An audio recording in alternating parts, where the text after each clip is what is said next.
Covering news where you live, this is 5 News.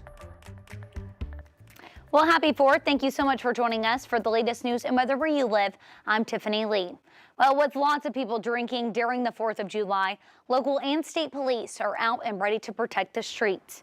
Fayetteville police say that they're joining the Washington County Sheriff's Office and Arkansas State Police, putting extra officers out on patrol for drunk drivers this week. That's why we're out there. We're trying to keep people safe on the roadways. We don't like putting people in jail, but we sometimes have to keep people safe. A reminder that if you do need to call a rideshare service this week, you could get your ride home for free. The Cottrell Law Firm in Rogers is providing their free sober holiday rides program. That's where they will reimburse you for getting a ride.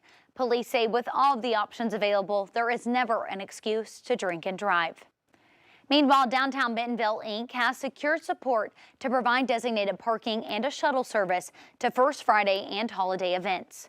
The parking and shuttle service is designated for community members with mobility challenges and will run from 4 p.m. until 8 in the evening at the first 4 Friday events. Those will be on July 7th, August 4th, September 1st, and October 6th.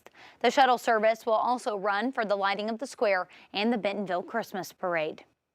And the never-ending legal war over the governor's education reform plan continues before the new school year. Attorney General Tim Griffin says he's filing an appeal after Pulaski County judge pushed back the start date of the LEARNS Act to August 1st. Lawyers and groups opposing the new education law sued over voting procedures on the emergency clause. That clause would have made LEARNS go into effect immediately. But now, because of the ruling, it wouldn't go into effect until August. Well, Griffin says that he is confident in his appeal plan, saying in part that he will continue to defend the act with vigor and enthusiasm. Now let's take a look at that 4th of July forecast. Hey, Zach. Hey, Tiffany. Yeah, we got a chance of a few isolated showers out there. We've kind of been in this unsettled pattern here over the last few days, and that pattern's really just going to continue through the rest of the week into the weekend, and then it could become more quieter. High pressure builds back in as we get into early next week, and the heat will start to build back in. For today, again, isolated shower can't be ruled out, but we're only topping rain chances up at 30%. We'll start to quiet back down any shower activity that can get going this afternoon. And again, I think there will be at least a few showers today, most of us staying dry. Any shower activity that can get going will start to relax, and we'll look for quieter and nice conditions as we go through the evening hours. Highs today going to be in the lower 90s up to 92 degrees. Feels like temperatures will be closer to 97, so muggier air is coming back into northwest Arkansas. We've got temperatures low to mid 90s once again in the River Valley. Highest elevations of 5 country. More upper 80s, 89, 90 degrees.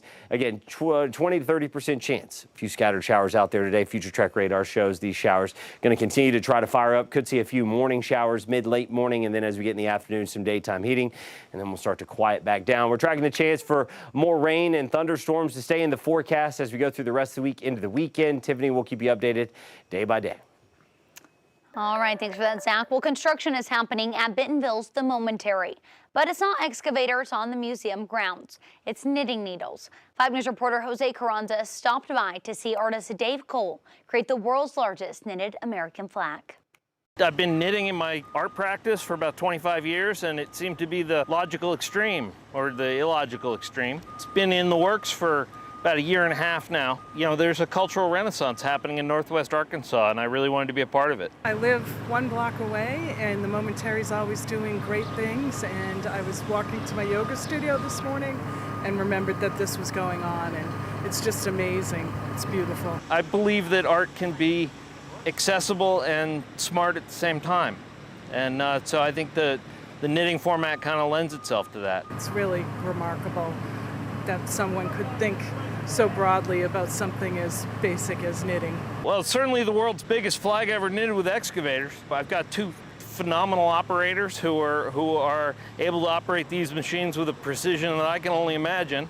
But you know, we all work together, and it seems to be coming together well. Contemporary art can be whimsical, and it can be joyful, and it can be uncynical. And it can be something that makes us look at the world a little differently, or something that we think about now. Maybe it helps shine a light on it in a slightly different direction. Starting at 7 p.m. on the 4th of July, we'll be actually finishing the flag off and getting it displayed on the machines. And we'll be celebrating the 4th of July from the Tower Bar here at the Momentary. I'll bring my chair over and some drinks and be watching them finish this up and whatever else they have for us, which is always a treat. Well, those are some of your top headlines on this Tuesday. We'll be sure to continue the news all day long, so catch up with us again this evening on your 5 News app 4, 5, and 6. I'm Tiffany Lee. Have a great 4th.